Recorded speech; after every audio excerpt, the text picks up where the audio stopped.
Question 1191. One senior developer constantly challenges your decisions in meetings, interrupting you and dismissing others' ideas. The team is becoming uncomfortable and productivity is declining. What should you do? Here's my answer and why. Have a private, respectful conversation with the developer. Share observed behaviors and impact. Clarify expectations for collaborative conduct, and agree on constructive ways they can express concerns. In my opinion, this is the best option because addresses the issue directly and professionally, protects psychological safety for the team, encourages open but respectful communication, better than confronting them publicly or ignoring the issue. Difficult team dynamics require private, respectful dialogue that clarifies expectations and protects team collaboration. Question 1192.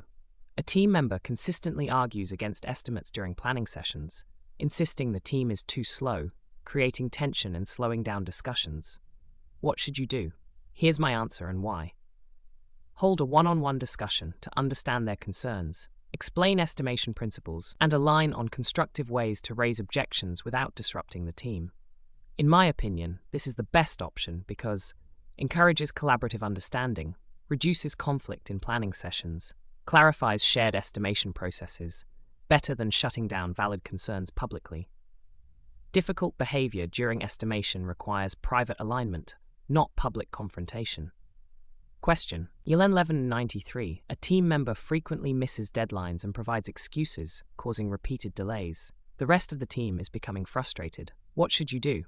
Here's my answer and why. Have a structured conversation to understand root causes, review expectations, agree on clear commitments, and establish follow-up checkpoints for accountability. In my opinion, this is the best option because balances empathy with accountability, helps diagnose true obstacles, supports performance improvement, better than reprimanding without understanding context. Chronic deadline issues require structured, compassionate performance conversations, not avoidance or public blame. Question 1194. A team member refuses to attend retrospectives, saying they are a waste of time. Their absence limits team improvement. What should you do? Here's my answer and why. Discuss privately to understand their concerns, explain the purpose and benefits of retrospectives, and agree on ways their input can meaningfully contribute.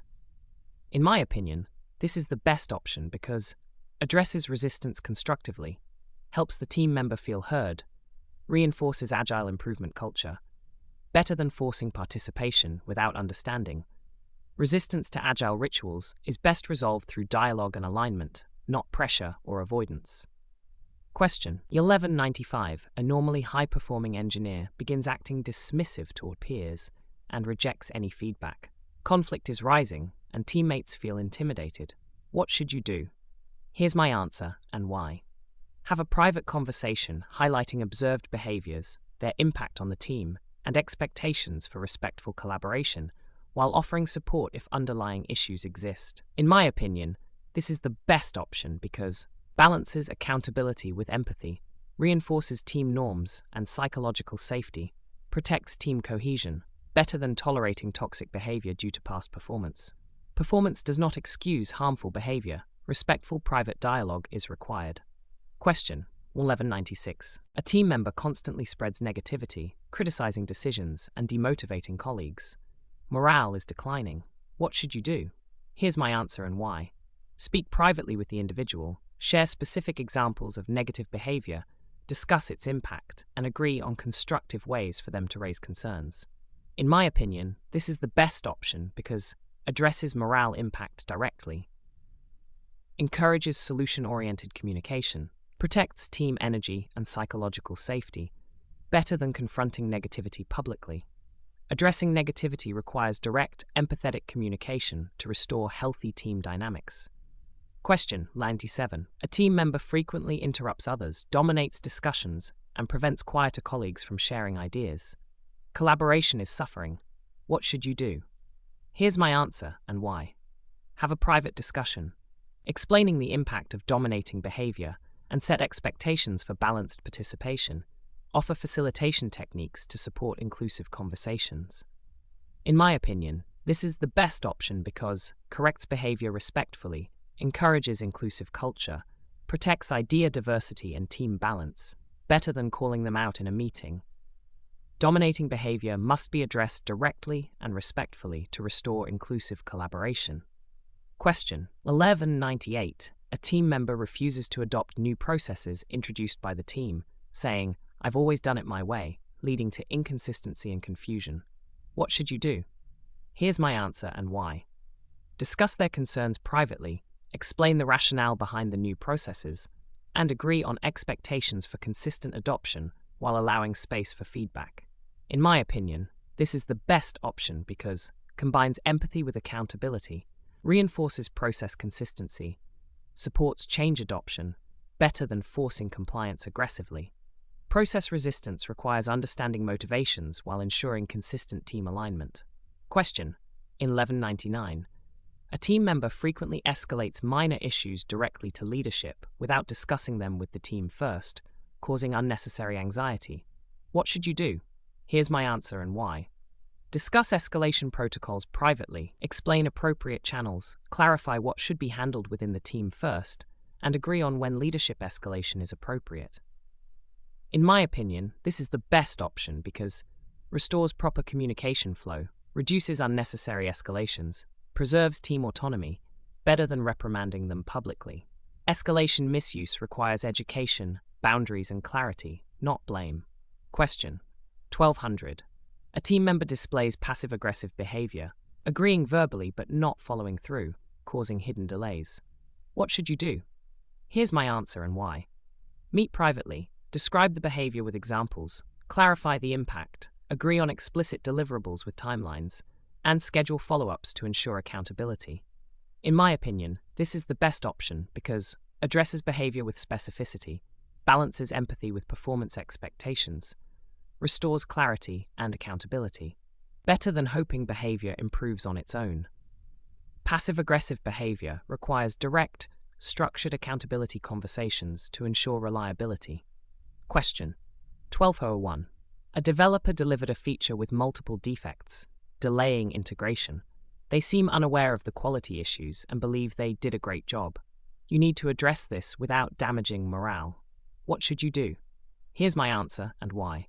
Schedule a private conversation, share specific examples of defects, explain the impact on timelines and team workload, and collaborate on steps to improve quality in future work. In my opinion, this is the best option because uses specific evidence to make feedback objective, balances accountability with respect and privacy, encourages improvement without damaging confidence, superior to public criticism or vague statements. Constructive feedback must be clear, private, and based on specific evidence. Coaching for improvement builds trust and encourages better performance without damaging motivation. Question 1202. ABEA tends to provide incomplete user stories. They accept the feedback but continue making the same mistakes. What should you do? Here's my answer and why. Review examples of incomplete stories with them, clarify expectations using a template or checklist, and work together to develop a repeatable refinement approach. In my opinion, this is the best option because moves beyond verbal feedback to structured guidance, establishes repeatable standards, helps the BA understand expectations clearly, better than repeatedly giving generic criticism. Effective feedback includes clarity, examples, and coaching toward improved performance. Structural guidance is more effective than repeatedly pointing out problems. Question 1203. A designer consistently submits work after deadlines. They agree with your feedback but do not improve. What should you do? Here's my answer and why. Discuss recurring delays, explore root causes, align on clear deadlines with consequences, and set up check-ins to support follow-through. In my opinion, this is the best option because addresses patterns, not just isolated incidents, combines clarity with accountability, identifies real obstacles to improvement, more effective than repeating reminders. Constructive feedback requires diagnosing patterns, setting clear expectations, and reinforcing accountability. This leads to meaningful and sustainable behavior change. Question 1204. A developer becomes defensive every time you give feedback, claiming others are at fault. This slows learning and affects collaboration. What should you do? Here's my answer and why. Have a private conversation focusing on observed behavior, emphasize shared goals, explain the importance of personal ownership, and invite them to reflect on how defensiveness impacts the team. In my opinion, this is the best option because focuses on mindset, not just performance, encourages self-awareness and responsibility, reduces defensiveness in future feedback cycles, better than arguing with them in the moment. Handling defensiveness requires empathy, clarity, and coaching around behavioral impact, not confrontation or avoidance. Question 1205. A junior team member consistently asks for detailed corrections after receiving feedback, suggesting they may not fully understand what's expected. What should you do? Here's my answer and why. Provide examples of good work, clarify expectations, and coach them through a few tasks to help them build confidence and understanding. In my opinion, this is the best option because ensures learning through modeling and demonstration, builds capability and confidence, clarifies expectations up front, better than repeatedly correcting their work. Constructive feedback for juniors must include clarity, modeling, and mentorship to build capability. Question 1206. A senior engineer dismisses your feedback, claiming they know better, and continues making unilateral decisions. This is causing confusion and coordination issues. What should you do? Here's my answer and why. Set up a private conversation, acknowledge their experience, explain specific misalignment issues, reaffirm expectations for collaboration, and align on decision-making boundaries. In my opinion, this is the best option because treats the senior respectfully while enforcing expectations, uses specifics to make feedback objective, balances leadership authority with expertise recognition, prevents further misalignment. Senior contributors need respectful but clear alignment conversations grounded in examples and expectations, not public correction or avoidance. Question 1207. Your tester repeatedly reports defects without reproducing steps, causing delays for developers and frustration during triage. What should you do? Here's my answer and why. Discuss the issue privately, share clear examples, explain the impact on triage and development, and align on a required defect reporting template. In my opinion, this is the best option because blends feedback with actionable structure, improves quality of communication, reduces rework and delays, better than repeatedly correcting defect reports. Feedback supported by structure, examples, and clarified expectations is far more effective than criticism alone. Question 1208. A team member reacts emotionally to feedback and becomes upset easily, making conversations tense. You still need to address performance issues. What should you do? Here's my answer and why. Choose a calm, private moment, deliver feedback gently with specific examples, acknowledge their feelings, and focus on supportive improvement rather than criticism. In my opinion, this is the best option because demonstrates empathy and emotional intelligence, reduces defensiveness during feedback, maintains trust while addressing issues, better than avoiding difficult conversations. Emotionally sensitive team members need empathetic, specific, well-timed feedback that builds trust and promotes improvement. Question 1209. A developer takes feedback personally and assumes they are being targeted, creating tension and withdrawing from team collaboration. What should you do? Here's my answer and why. Clarify that the feedback is about the work, not the person. Use specific examples to remain objective and reinforce your commitment to their success. In my opinion, this is the best option because separates behavior from identity, reduces emotional defensiveness, reinforces psychological safety, helps reopen collaborative communication. Clear, objective, person-separating feedback helps rebuild trust and reduces emotional misinterpretation. Question 1210. A developer keeps repeating the same issue after receiving feedback. They acknowledge the feedback, but do not apply it consistently. What should you do? Here's my answer and why. Agree on specific improvement actions, set measurable expectations, and schedule follow-up checkpoints to reinforce accountability and track progress. In my opinion, this is the best option because converts feedback into structured improvement steps, ensures follow-through, makes expectations explicit, better than repeating the same feedback endlessly. When feedback doesn't translate into behavioral change, structured improvement plans with follow-ups reinforce accountability effectively. Question 1211. A key business stakeholder becomes visibly upset in a review meeting, saying the team never listens and claiming the product is not meeting their expectations. The team is shocked and tension rises. What should you do? Here's my answer and why. Acknowledge their concerns calmly, suggest pausing the discussion, and offer to meet privately afterward to understand their expectations and clarify misunderstandings. In my opinion, this is the best option because de-escalates emotions in the moment, shows empathy and willingness to understand, protects the meeting environment for the team, allows deeper discussion in a safer setting. Managing emotional stakeholders requires empathy, de-escalation, and a plan for a private, constructive conversation where concerns can be fully explored. Question 1212. During UAT, a stakeholder becomes emotional and insists the product is unusable, even though earlier reviews had positive feedback. They seem overwhelmed by the volume of changes. What should you do? Here's my answer and why. Acknowledge their frustration, invite them to walk through specific pain points one by one, and clarify which issues can be addressed in the current cycle versus future improvements. In my opinion, this is the best option because converts emotional reactions into actionable insights, breaks down overwhelm into manageable discussions, builds trust by clarifying expectations, ensures realistic commitments. Emotional feedback in UAT is common. Breaking issues into specific, actionable items helps calm stakeholders and strengthens collaboration. Question 1213. A senior stakeholder sends an angry email accusing your team of ignoring their inputs. The claims are exaggerated and several details are incorrect. What should you do? Here's my answer and why. Reply with a calm message acknowledging their concerns, request a meeting to align on the facts, and prepare objective documentation to clarify misunderstandings constructively. In my opinion, this is the best option because maintains professionalism, avoids escalation through email debates, creates a space to clarify facts respectfully, enables relationship repair.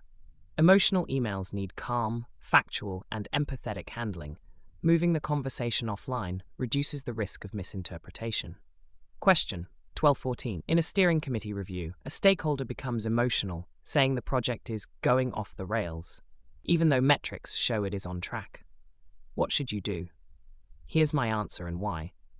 Acknowledge their concerns, validate that perception matters, and offer to walk through the metrics and assumptions together after the meeting to understand the source of their concerns. In my opinion, this is the best option because recognizes emotional validity without dismissing data, avoids embarrassing the stakeholder publicly, creates room for fact-based alignment, prevents derailing the committee meeting. Emotional concerns require acknowledgement and private clarification. Handling them respectfully preserves trust and meeting flow. Question 1215. A stakeholder becomes emotional and upset because a feature they care about was deprioritized. They feel their department is being ignored. What should you do? Here's my answer and why.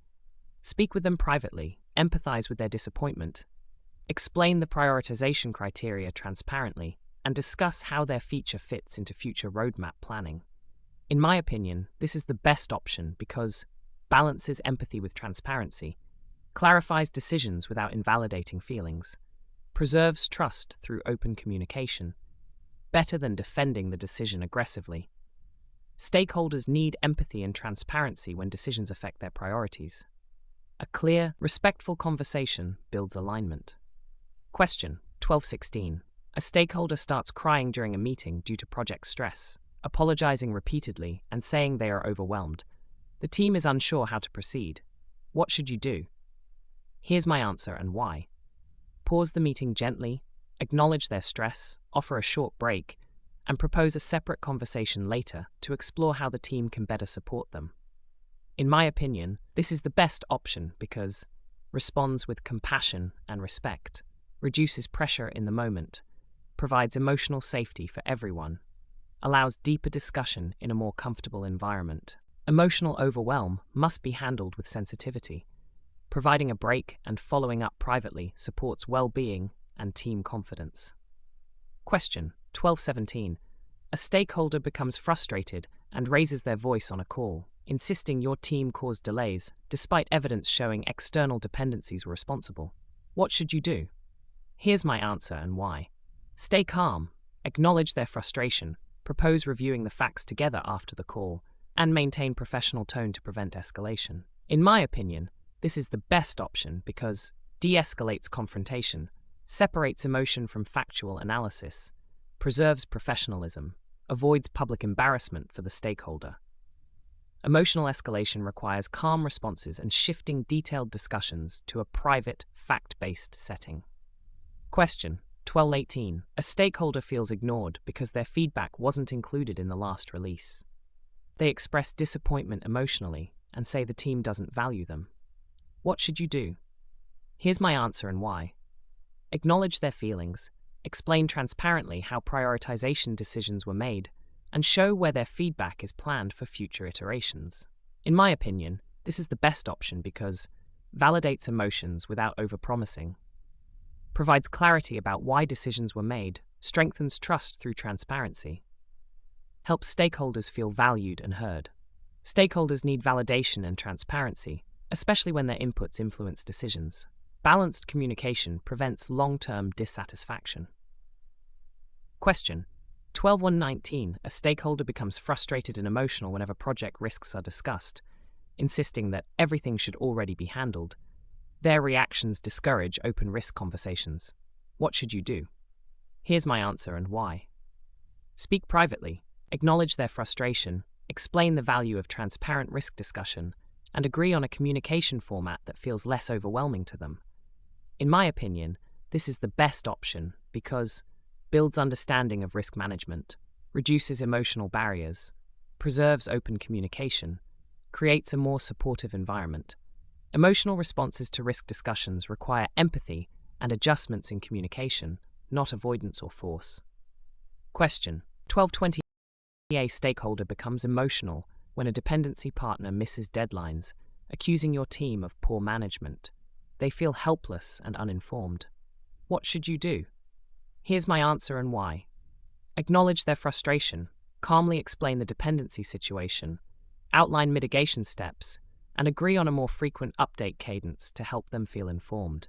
In my opinion, this is the best option because validates their emotions without accepting blame unfairly, provides clarity and reassurance, improves trust through increased transparency, helps stakeholders regain a sense of control. Stakeholders need empathy, clarity, and proactive communication when external dependencies cause delays. Supporting emotional needs strengthens alignment. Question 1221. A stakeholder complains that the team's deliverables never match what was agreed, but when you check, the acceptance criteria were met. They seem frustrated and feel unheard. What should you do? Here's my answer and why. Acknowledge their concerns, review specific examples together, clarify how acceptance criteria were defined, and collaborate on improving future requirement clarity and sign-off steps. In my opinion, this is the best option because balances empathy with factual review, prevents repeating misunderstandings, improves alignment on future expectations, strengthens trust without being defensive. Handling complaints requires empathy, facts, and collaborative improvements, not dismissal or blind agreement. Question 1222. A client complains aggressively that your team is slow compared to another vendor they work with. Their tone is harsh, and the comparison feels unfair. What should you do? Here's my answer and why. Acknowledge their frustration, ask for specific examples behind their perception, and share transparent data on your team's delivery while exploring improvement opportunities collaboratively. In my opinion, this is the best option because combines empathy with data-driven clarity, prevents defensive escalation, converts emotional complaints into actionable discussion, maintains professionalism. Even unfair complaints must be handled with empathy and facts. Understanding perceptions leads to meaningful improvements. Question 1223. A product owner complains that developers ignore their feedback during refinement, but the developers say the PO is unclear. Both sides feel unheard. What should you do? Here's my answer and why. Facilitate a joint discussion to clarify expectations, align communication formats, and ensure feedback loops are structured and documented. In my opinion, this is the best option because creates shared understanding, builds trust between roles, solves communication gaps rather than blaming one side, encourages repeatable workflows. Complaints between roles often stem from misaligned expectations. Structured collaboration repairs the dynamic. Question 1224. Your client complains that the team never communicates. Though updates are being sent weekly, they still feel uninformed. What should you do? Here's my answer and why. Ask what type and frequency of updates they prefer, clarify expectations, and adjust communication formats to better fit their needs. In my opinion, this is the best option because recognizes that communication effectiveness is perception-based, customizes updates to stakeholder needs, strengthens trust and transparency, avoids defensiveness. Complaints about communication often reflect mismatched expectations, not lack of effort. Customization improves satisfaction. Question 1225. A stakeholder complains that bugs are being reopened frequently. They accuse the team of poor quality. However, unclear acceptance criteria contributed to the issue. What should you do? Here's my answer and why. Acknowledge the concern, review defect patterns together, and propose improving acceptance criteria clarity while reinforcing quality gates. In my opinion, this is the best option because validates their frustration, addresses the root cause collaboratively, improves future quality and requirement clarity, avoids defensiveness and blame. Quality complaints often point to gaps in criteria or processes. Collaborative improvement builds trust and reduces future defects. Question 1226. A stakeholder complains that releases are unpredictable. They feel anxious because they can't plan their downstream activities. What should you do? Here's my answer and why. Acknowledge their concerns, review the release process with them, and commit to a more predictable release cadence with shared visibility into schedules and risks. In my opinion, this is the best option because reduces uncertainty through clarity, creates shared ownership of planning, improves cross-team coordination, addresses complaint without defensiveness. Predictability complaints often signal planning anxiety. Shared cadence and transparency reduce friction. Question 1227. A stakeholder complains that meetings are too technical and they don't understand what the team is talking about. They feel excluded. What should you do? Here's my answer and why. Acknowledge their concern, adjust communication to include simpler explanations, and provide short pre-meeting summaries to help them follow discussions. In my opinion, this is the best option because makes communication inclusive, builds confidence and participation, adapts style to stakeholder needs, prevents future misunderstandings. Complaints about technical communication highlight a need for adaptation. Inclusive communication fosters better alignment. Question 1228. A stakeholder complains that the support team is slow in responding to issues. You discover they are using the wrong communication channel. What should you do? Here's my answer and why. Acknowledge their frustration, explain the correct support workflow, and help them transition to the proper channel with clear response expectations. In my opinion, this is the best option because fixes the root cause respectfully, prevents future misrouting, improves responsiveness immediately, balances empathy with process clarity. Complaints tied to workflow misunderstandings require empathetic correction and process education. Question 1229. A stakeholder complains that they learn things too late, even though you send updates. You realize they often miss your emails. What should you do? Here's my answer and why. Ask which communication channel works best for them, agree on a consistent method, and adjust your update approach to ensure messages are seen. In my opinion, this is the best option because treats communication as a shared responsibility, adapts to stakeholder preference, prevents recurring visibility issues, improves satisfaction immediately. Complaints about communication timeliness often require channel adjustments. Collaboration improves reliability. Question 1230. A stakeholder complains that the team is too rigid and doesn't accommodate last-minute changes. They sound frustrated and feel restricted. What should you do? Here's my answer and why. Acknowledge their frustration, explain the impact of late changes on delivery, and work together to define a structured process for handling urgent requests while protecting team focus. In my opinion, this is the best option because balances empathy with delivery discipline, addresses frustration without compromising process integrity, provides structure for future urgent requests, prevents recurring chaos. Handling complaints about rigidity requires empathy and structured flexibility, not blanket acceptance or dismissal. Question 1231. A developer has repeatedly missed deadlines over the last 3 sprints. They offer vague explanations and seem unaware of the impact on the team. What should you do? Here's my answer and why. Schedule a private performance discussion. Present specific examples of missed deadlines. Clarify expectations and work with them to identify root causes and create an improvement plan with checkpoints. In my opinion, this is the best option because it uses objective evidence, not generalizations. It combines accountability with support. It creates a structured improvement path, better than confronting them publicly or giving vague advice. Performance discussions require evidence-based, empathetic dialogue and structured plans. Avoiding or publicizing the problem worsens team trust and outcomes. Question 1232. A tester's defect identification rate has dropped significantly. They seem distracted during meetings and quieter than usual. You suspect something is affecting their performance. What should you do? Here's my answer and why. Have a private conversation to express concern, ask open questions about challenges they're facing, and jointly identify steps that support both well-being and performance recovery. In my opinion, this is the best option because it shows empathy without avoiding performance expectations. It helps uncover personal or work-related issues. It supports psychological safety and engagement, better than assuming intentional underperformance. Effective performance conversations consider both behavioral indicators and human factors. Supportive inquiry drives sustainable improvements. Question 1233. A senior engineer delivers high-quality work but disrupts collaboration by refusing to document anything, claiming it's not worth their time. Performance is strong individually but harmful collectively. What should you do? Here's my answer and why. Have a performance discussion that highlights how documentation impacts team scalability and delivery flow. Clarify expectations and align on minimum standards they must meet.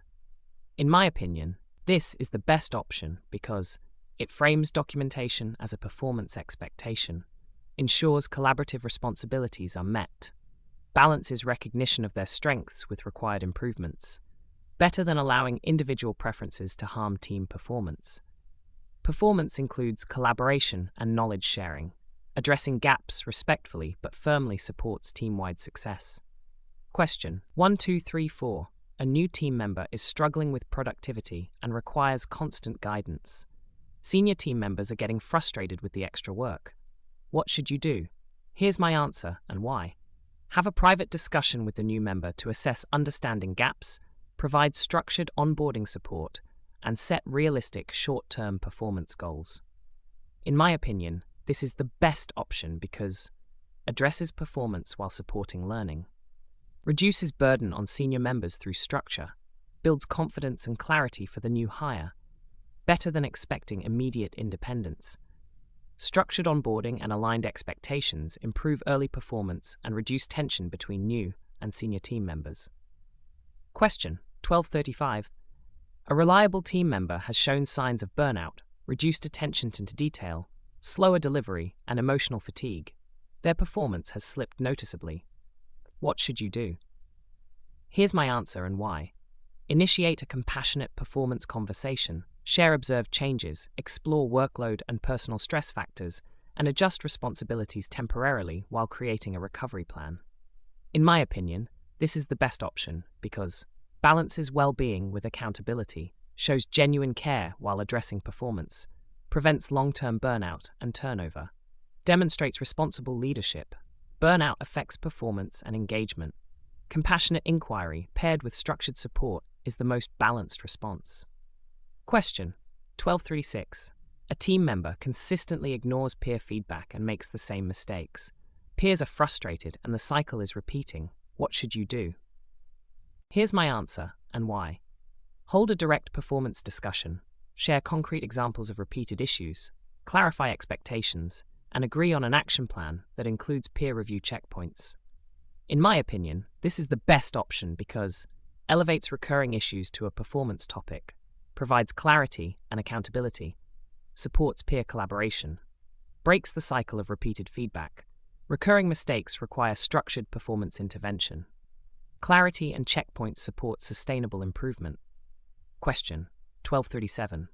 A high-performing developer suddenly becomes disengaged and has reduced output. Their performance dip is noticeable but inconsistent. What should you do? Here's my answer and why.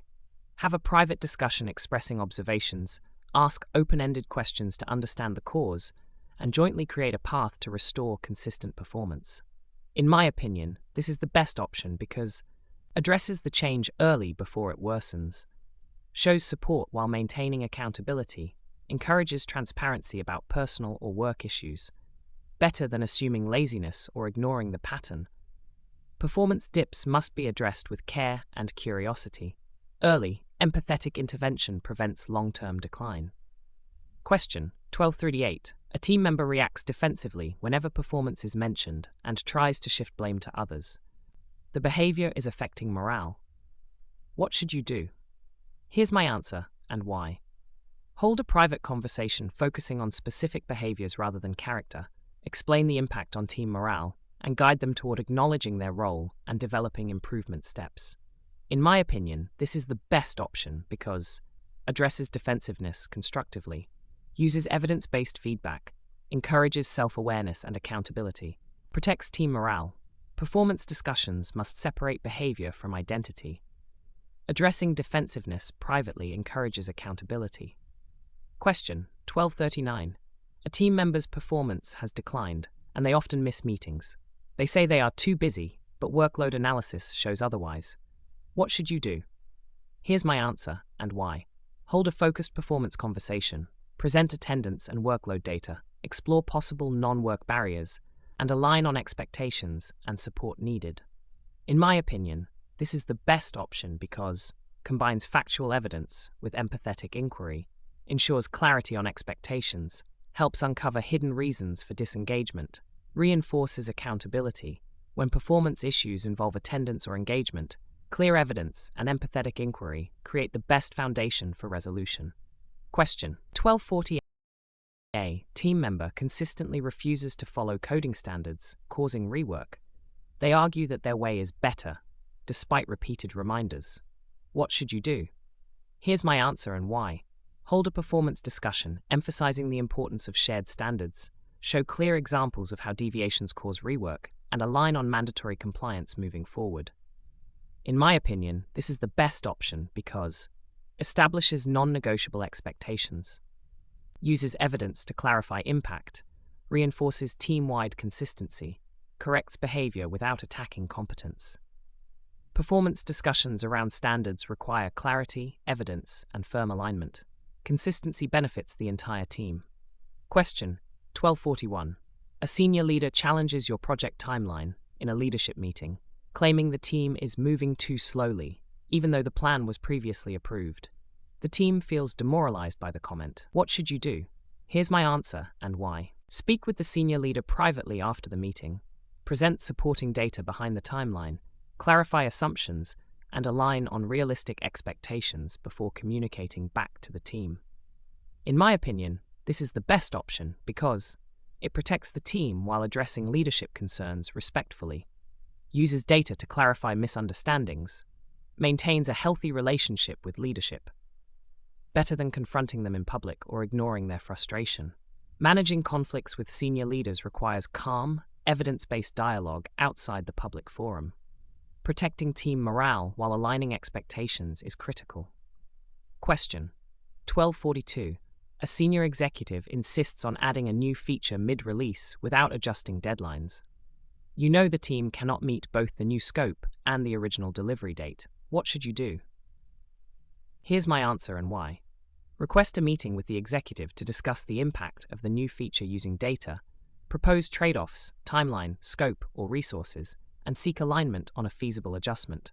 In my opinion, this is the best option because balances respect with transparency, uses evidence to frame trade-offs, supports informed leadership decisions, prevents overcommitment and team burnout. Senior leaders rely on PMs to clarify consequences. Respectful negotiation anchored in data builds trust and sustainability. Question 1243. A senior leader publicly blames your team for a delay caused by an external vendor.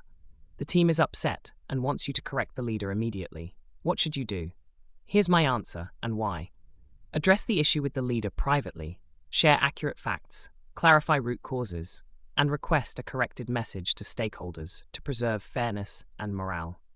In my opinion, this is the best option because maintains professionalism while correcting misinformation, protects team morale, encourages leadership accountability, avoids public confrontation. Clarifying facts privately allows leaders to correct themselves gracefully, strengthening collaboration and team morale. Question 1244. A senior leader frequently bypasses you and assigns tasks directly to your developers, causing confusion and conflicting priorities. What should you do? Here's my answer and why. Request a respectful conversation with the leader to explain the impact of bypassing communication channels and align on a clear process to route work through you. In my opinion, this is the best option because addresses the root behavioral pattern, protects team focus and flow, ensures alignment on communication norms, avoids conflict escalation. Early alignment on communication channels prevents repeated disruptions and maintains healthy leadership relationships. Question 1245. A senior leader demands daily progress reports, significantly increasing administrative overhead for your team. The team is frustrated and wants you to refuse. What should you do? Here's my answer and why. Discuss the purpose of the daily reports with the leader, propose a streamlined alternative, dashboard or weekly summary, and negotiate a reporting format that meets their needs with minimal team burden. In my opinion, this is the best option because seeks to understand the underlying concern, balances transparency with team bandwidth, proposes solutions rather than rejecting demands, reduces unnecessary administrative effort. Negotiating format and frequency maintains transparency while reducing operational friction for teams. Question 1246. A senior leader insists on approving even small decisions, creating bottlenecks and delays. Your team is frustrated, waiting for approvals. What should you do? Here's my answer and why. Meet with the leader to discuss the impact of slow approvals and propose a decision matrix that clarifies which items they must approve and which can be delegated. In my opinion, this is the best option because addresses bottlenecks respectfully, introduces structure for faster decisions, balances control with autonomy, reduces frustration and delays. Structured decision frameworks reduce dependency bottlenecks and build trust with leadership. Question 1247. A senior leader pushes for a release date that your technical team says is impossible. They claim other teams have done more with less. What should you do? Here's my answer and why. Present data on required effort, risks, and team capacity, propose alternative timelines or trade-offs, and align on a realistic path forward.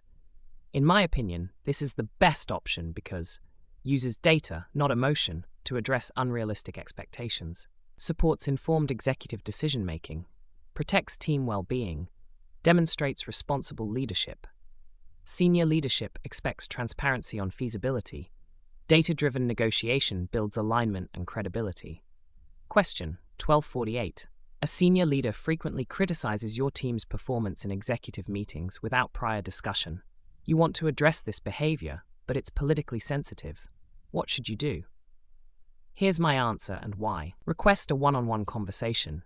Provide examples of the impact of public criticism and propose a feedback partnership where concerns are discussed privately before executive forums. In my opinion, this is the best option because respects hierarchy while protecting your team, uses specific examples without confrontation, encourages constructive leadership behavior, builds a healthier communication pattern. Private, evidence-based conversations help reshape leadership behavior while maintaining political sensitivity. Question 1249. A senior leader overrides your prioritization decisions without reviewing your rationale, causing the team to switch focus constantly. The team is frustrated. What should you do? Here's my answer and why. Schedule a discussion to present your prioritization logic, show the impact of frequent changes on delivery, and agree on a transparent prioritization framework moving forward. In my opinion, this is the best option because encourages informed decision-making, protects team stability, clarifies expectations and criteria, reduces future conflicts. Clear frameworks reduce subjective overrides and help leaders understand downstream impacts. Question 1250. A senior leader dismisses your team's concerns about technical risk, saying, "Just figure it out." The team feels unheard and worried. What should you do? Here's my answer and why. Meet with the leader to present a concise risk summary, articulate consequences of ignoring the risk, and propose mitigation options that require leadership alignment. In my opinion, this is the best option because frames risk in decision-making language leaders understand, helps leadership appreciate consequences, supports team confidence that risks are taken seriously, avoids emotion-based escalation. Senior leaders respond well to structured, impact-oriented risk framing. Protecting the team while seeking alignment is key. Question 1251. A major production issue occurs during peak business hours. Executives are demanding constant updates, developers are scrambling, and stress is rising across the room. What should you do? Here's my answer and why.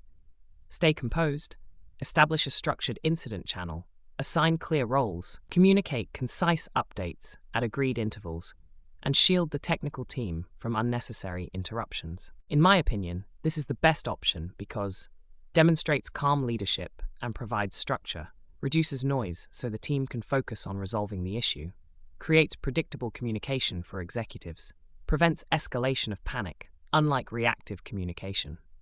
Calm structure is essential in crises. Clear communication intervals help both teams and leadership stay centered. Question 1252. Your team discovers a critical defect just hours before a major release. Senior leaders are already celebrating and expect an on-time launch. Stress levels rise as opinions clash. What should you do? Here's my answer and why. Calmly gather relevant experts, assess severity and reproducibility, outline decision options with risks, and present a clear recommendation to leadership.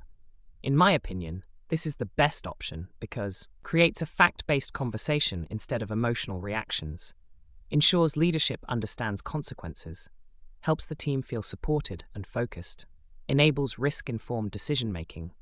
Calm, evidence-based triage stabilizes the team and ensures leaders make informed release decisions. Question 1253. A cross-team conflict erupts during a planning session, with team leads accusing each other of delays. The meeting becomes chaotic and unproductive. What should you do? Here's my answer and why.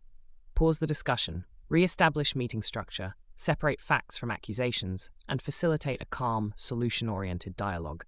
In my opinion, this is the best option because breaks the emotional escalation, restores focus on outcomes, creates psychological safety for rational discussion, ensures accountability is explored constructively. Remaining calm and recentering the meeting reduces emotional escalation and allows teams to collaborate effectively again. Question 1254. During a high-stakes demo with executives, the prototype crashes repeatedly. The team panics and looks to you for direction. What should you do? Here's my answer and why. Maintain composure, acknowledge the issue professionally, pause the demo, propose either switching to backup materials or rescheduling, and brief the team calmly. In my opinion, this is the best option because demonstrates executive presence under pressure, protects team confidence, prevents unproductive scrambling, shows professionalism and adaptability. Calm leadership during visible failures maintains trust and enables rational decision-making in front of executives. Question 1255. A vendor informs you that a critical hardware shipment will be delayed by 2 weeks. Leadership is angry and demanding immediate solutions. Your team is overwhelmed by the pressure. What should you do? Here's my answer and why. Stay calm, review alternative sourcing options, assess schedule impact, prepare mitigation choices, and present a concise strategy to leadership. In my opinion, this is the best option because transforms panic into structured analysis, gives leadership actionable choices, keeps the team grounded in problem solving, reduces emotional overwhelm. Calm assessment and mitigation planning anchor the team and leadership during unexpected disruptions. Question 1256. Your team discovers a security vulnerability just before a major customer presentation. Stress rises and discussions become frantic and unstructured. What should you do? Here's my answer and why. Calm the room, define a short assessment window, assign roles for investigation, and prepare a clear risk summary for leadership. In my opinion, this is the best option because restores structure during chaos, helps team focus on fact-gathering, enables swift, informed decisions, demonstrates resilience under pressure. Pressure-filled security issues require calm, structured triage to avoid rash or risky decisions. Question 1257. You receive conflicting demands from two directors, each insisting their request is urgent. The team is confused and stressed by the tension. What should you do? Here's my answer and why. Maintain composure, meet with both directors together or separately, present workload capacity, and facilitate alignment on priority before assigning tasks to the team. In my opinion, this is the best option because diffuses pressure without taking sides, builds clarity using capacity data, protects team focus, promotes leadership alignment. Staying calm and seeking leadership alignment prevents confusion and protects team health. Question 1258. During a sprint review, a senior stakeholder harshly criticizes the team's progress, causing visible stress and embarrassment among developers. What should you do? Here's my answer and why. Remain calm, acknowledge the stakeholder's concerns respectfully, redirect the conversation to constructive feedback, and follow up privately to clarify expectations for future sessions. In my opinion, this is the best option because diffuses emotional tension in the moment, preserves team dignity, encourages constructive dialogue, prevents escalation of stakeholder frustration. Calm facilitation turns emotional criticism into productive conversation while shielding the team from unnecessary stress. Question 1259. An unexpected system outage occurs during a customer onboarding session. The customer is visibly upset, and your team looks panicked. What should you do? Here's my answer and why. Stay composed, acknowledge the issue transparently, offer a clear plan for resolution or rescheduling, and reassure both the customer and your team. In my opinion, this is the best option because builds customer confidence despite the failure, keeps the team centered, prevents reactive, emotional decisions, demonstrates professionalism under pressure. Calm acknowledgement and structured guidance help preserve customer trust and team stability during failures. Question 1260. Your CTO unexpectedly joins a sprint planning meeting and aggressively challenges estimates, causing tension in the team. Developers appear intimidated and hesitant to speak. What should you do? Here's my answer and why. Stay composed, thank the CTO for their input, and guide the conversation back to collaborative estimation by clarifying the estimation process and ensuring team members feel safe to contribute. In my opinion, this is the best option because restores structure and psychological safety, balances respect for authority with team needs, keeps planning productive, prevents escalation of fear or defensiveness. Calm facilitation and respectful redirection maintain psychological safety and preserve the integrity of estimation practices.